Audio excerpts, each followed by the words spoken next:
Mapagpalang araw mga kataba. O, yan yung senaryo dun sa get together namin mga kataba. Nakakatawa kasi yung eksena na yan. Yung kasing bahay na pinagdausan ng get together, kina Lucille yan eh. Shout out kay Lucille Corpus. At nagkagulo naman dun sa ibinigay na giveaway nung may-ari ng bahay. No, kasi bigla niyang inilabas yung ham mga kataba pagkatapos ng raffle. Meron pa palang excess na pwedeng i-raffle tulad nga nung ham kasama nung mug. Pero ang talagang pinagkaguluhan yung ham. Iilan lang yung ham. Alam ko 15 yung ham eh. Kaya nagbilangan na ilan yung nandun, ilan yung wala, ilan yung mug na natitira at ilan naman yung ham na i-distribute. Tapos nagsigawan na nung nailabas. Sabi namin, ulitin mo paano yung naging reaction. Inulit naman nung may-ari eh. Kaya nagtawanan kami. Makita niyo reaction, kung paano yung reaction. Ayan, ganyan. Nagkagulo, di ba mga kataba? Nakakatuwang tingnan. Nagsigawan, nagpalakpakan. Kasi nga hindi nila ini-expect eh, na merong ham. Parang talagang Paskong Pasko, yung spirit ng Pasko. Ramdam na ramdam dyan sa eksena na yan. Alam niyo mga kataba, hindi yung talagang ham eh. Yung saya na may mga tao na napaka-generous na magbigay ng mga, hindi nanghihinayang na magbigay para dun sa ikasisiyan ng nakakarami. Kaya nga sabi namin, sulit yung pagpunta, sulit yung mga kasama, ang saya nung bawat isa, na hindi yung mga bagay na natatanggap eh, kundi yung pagsasama-sama at yung pagbibigayan. Yun namang dalawa na si Irene at si Wilma, magaling din mag-organize kasi ini-explain nila ano yung pwedeng gawin, paano paghahati-hatian yung ham, paano paghahati-hatian, bibigyan ng bawat isa. At yung ganun din yung may kanya-kanyang suggestion, nakikinig naman yung bawat isa. May mga sinasabi na yung bawat isa na ganito ang gawin natin, mas maganda ganito, umuoo naman kami. Ay hindi ganito ang gawin natin. So di ba nakakatuwa mga kataba? Walang pa bebe effect ang ginagawa natin diyan. Maging masaya lang lahat, na lahat magi-enjoy. Kasi nga sabi ko nga, yung pagpunta namin dyan, yung pagkikita-kita namin dyan, madalang lang yan eh. Bonus na lang yung mga giveaway.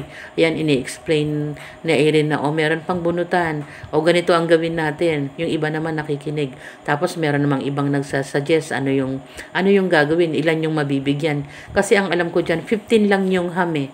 Tapos ilan yung mug. Meron namang ibang umuwi at merong hindi na present dyan nung time na yan. Ganun ang pagkakaintindi ko. Merong hindi mabibigyan na, I think, 4.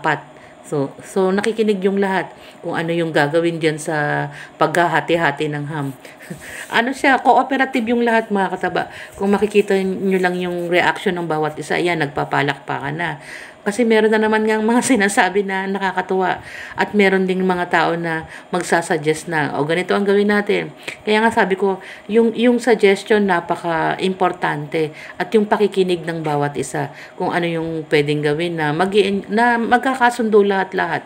Kasi kukunin mo yung nung majority na, sige ganito ang gawin natin. Dinagdagan ni Lucille ng isa pa para lang makompleto. Nagpalakpakan na naman kung ano yung gagawin. Tapos, hindi pa kasi sapat yung naidagdag ni Lucille na isang mug eh. Ang ginawa na naman dyan, meron na namang ibang nagsuggest. Alam nyo mga kataba, na nakakatuwa yung nagsuggest, katulad ni Rosa Kakal, yung may hawak ng mic. Alam nyo ba ang sabi niya dyan? Tayo namang nasa IWS pa. Yung previous na company namin, yung iba kasi nandun pa eh. Yung nasa IWS pa, wag nang sumali sa ham dahil meron na tayong ham. Hindi ba mga kataba, ang galing nung sinabi niya. Nakakatuwa, kaya na-appreciate siya dyan eh. Nagpalakpakan dyan eh. Wag na kayong sumali kasi nasa loob pa tayo. Meron na tayong ham. At yung mga willing naman, tinatanong naman yung willing eh na, yung mug na yung sa inyo. At yung iba naman yung hindi na, wala na sa IWS, pwedeng sumali na sa ham. Hindi na nga nagbunutan dyan mga kataba eh. Automatic na nag-volunteer na yung iba.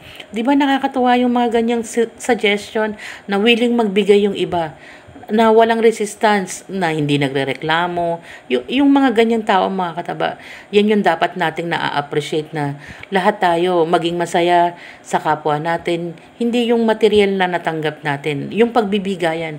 Makikita mo talaga yung maturity, yung spirit ng Christmas, nandyan mga kataba. napakasaya ng araw na yan. Kaya nga sabi ko, sulit yung pagpunta ko dyan. Meron pang sariling plastic yung ham. O yan, naisoli na yung lalagyan.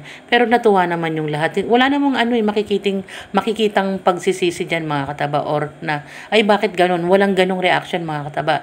Lahat cooperative, lahat masaya, na walang violent reaction mga kataba. Niloloko ko pa dyan si Lani. Huwag ka nang sumali, Lani! Ganyan sinasabi ko na, kasi kinuha niya yung ham. Tapos, yung pala, meron na rin siyang mug. Kaya nga tawanan ng tawanan mga kataba. Hindi basta-basta matutumbasan yung saya ng araw na yan. Alam niyo ba mga kataba, yung magandang memories, lagi nating matatandaan yan. Kaya nga sabi ko, lagi nating sulitin na magkakasama yung magkakaibigan, yung pamilya. Yan, maraming salamat sa lahat ng mga nakasama ko dyan at hindi ko kayo makakalimutan. Nawa magkaroon pa tayo ng pagkakataon ng muling magkasama. At salamat sa isang araw na punong-puno ng kasiyahan at tawanan.